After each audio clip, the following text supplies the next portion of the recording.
हुई नहीं। But ma'am क्या एक तरीका होना चाहिए, जैसे अगर हम नॉर्मली देखें तो वैसे कहते हैं कि भगवान का शुक्राना करो, शुक्रिया करो, थैंक यू बोलो और बाकी वो सब देख लेंगे। और कुछ लोग होते हैं जो अपना रोना ही रोते हैं सिर्फ। तो क्या ऐसा होता है कि भगवान सोचता है यार ये रोता ही रहता है, मैं नहीं कर रहा हाँ, इसका बैलेंस काम? बनाओ, मतलब कंटिन्यूअसली 24/7 रोते मत रहो, आप बैलेंस बनाओ कि जब रोना आ रहा है तो रो भी नहीं के सामने, और जब सब सही चल रहा है तब आप थैंक यू भी बोलो। मेरे को ऐसा लगता है अभी इतने लोग हैं नहीं जो अवेयर हैं या फिर ये चीज़ करते भी होंगे कि भगवान के पास जाके सिर्फ शुक्रिया अदा करके आ रहे हैं, क्योंकि लोग हाँ, अक्सर ये हम जैसे मेरा एक भजन है, मेरा आपकी कृपा से, मैं उसको स्टार्ट ही ये बोलकर करती हूँ कि आप शिकायतें बहुत करते हो कि ये नहीं दिया, ये नहीं किया, ऐसा नहीं किया, बट बहुत ही कम लोग होंगे जो कभी बैठ कर ही बोलते हैं कि ठीक है ये नहीं दिया, वो नहीं दिया, पर जितना दिया उसके लिए भी थैंक यू। बहुत आपने काम किए हैं, बहुत कुछ दिया है, और आगे भी, क्योंकि हम इंसान हैं, देखिए हमारी फितरत है मांगना, हम इसको नहीं दूर कर सकते, हम मांगते रहेंगे। बट थैंक यू भी बोलते रहिए, आप मांगते रहिए, ये जरूरी है, थैंक यू बोलना कि जरूरी जो है। दिया वो भी बहुत है, आगे भी आप काम करते रहना। बट जो अब भी है एक्चुअली बहुत लोग कुछ ना है हमारे रियलाइज नहीं पास। करते कि कितना कुछ दिया है हमें। मतलब हम यही नहीं रियलाइज करते कि हमारे हाथ पैर चल रहे हैं, हम इतने केपेबल हैं, दिमाग शरीर भी ठीक है, लोग उसको भी रियलाइज नहीं करते। अपनी कमियों में ही ज़्यादा ध्यान रहता है कि मेरे पास ये नहीं है, उसके पास ये है, उसके पास ये नहीं है। तो ये भी अवेयरनेस होना कि मेरे पास क्या है वो भी बहुत पर ये तो इम्पोर्टेंट देखिए है। हमेशा से ही बोलते आए हैं, क्योंकि जो नहीं है वो आपके कंट्रोल में नहीं है। This is what Gita says, कि जो कंट्रोल में नहीं है उसके बारे में चिंतित होकर तुम क्या कर लोगे, टाइम वेस्ट ही कर रहे हो। तो जो कंट्रोल में है उस पर काम करना शुरू करो। जो नहीं है वो रो नहीं रो, कुछ भी करो, वो नहीं होगा उसका कुछ। तो जो कंट्रोल में है उस पर काम अपना शुरू करिए, आपको शायद पता लगेगा कि जो नहीं है या तो वो मैटर नहीं करता, और या फिर वो मिल गया आपको, और एक अच्छे माहौल में, रोने की बजाय, क्योंकि आप मेहनत में ज़्यादा समय बिता रहे थे, तो आई थिंक वो ज़्यादा बेटर होता है। अभी हम रिसेंटली ना उज्जैन महाकाल गए थे, वहाँ की एनर्जी इतनी अलग थी। मैं पहली बार गया था, शुभम काफ़ी बार गया हुआ, पीयूष तो भी फर्स्ट टाइम गया था। पहली बार गया था। वहाँ की एनर्जी इतनी अलग थी, मैंने अपनी आंखें बंद करी और मेरे माइंड में सिर्फ एक चीज़ आ रही थी। मतलब मैंने सबसे पहले ये बोला कि थैंक यू, जो अभी कुछ मेरी लाइफ में हुआ है उस चीज़ के लिए मैं शुक्रिया अदा कर रहा हूँ।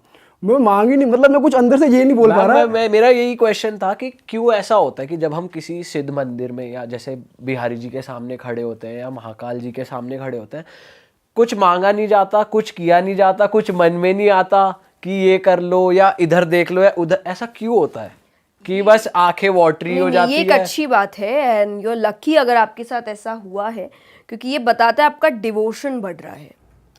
अब आप, जो हम कहते हैं ना कि सरेंडर करो, व्हाट इज सरेंडरिंग, कि उनको पता है क्या करना है, उनको मत बताओ। लेकिन जैसे मैंने कहा हमारी फितरत है, मांगते हैं, वो भी मुझे देखो एक पर्टिकुलर साइड में गलत नहीं लगता, क्योंकि मुझे लगता है दुनिया से मांगने से ज़्यादा अच्छा तो है आप उन्हीं के सामने जाके भीख मांग लो, वो ज़्यादा बेटर होता है। नहीं तो आप दुनिया को बोलते रहो मेरा ये काम कर दो यार, मुझे पसंद कर लो यार, मुझे भरोसा कर लो यार, मुझे प्यार कर लो यार, इससे बेटर है उनको बोलो आप सब कुछ कर लो।